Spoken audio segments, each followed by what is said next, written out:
Crimson Oni and a blue Oni. They were the best of friends.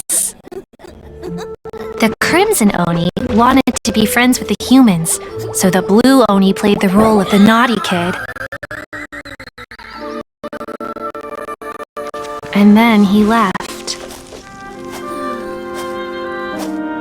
After a long time, the Crimson Oni was living happily with the humans, but in his heart, he wanted to bring the blue Oni back home. The Crimson Oni didn't know where to find the blue Oni.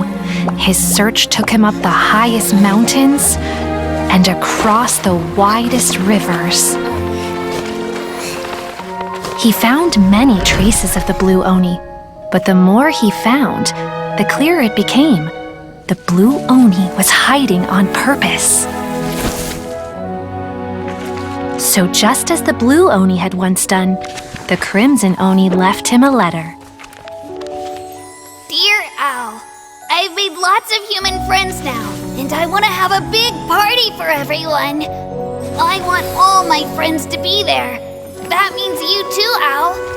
If you don't want to meet me, you can just watch from a distance. The blue Oni snuck back to the village and hid in the shadows. He saw the great feast and roaring fire and longed to join in. But though his stomach rumbled, the blue Oni remembered the oath of old and kept his distance. Suddenly, he jumped. The Crimson Oni was right behind him.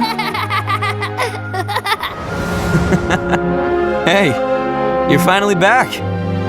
Come on, I'll introduce you. It's time everyone met my best friend.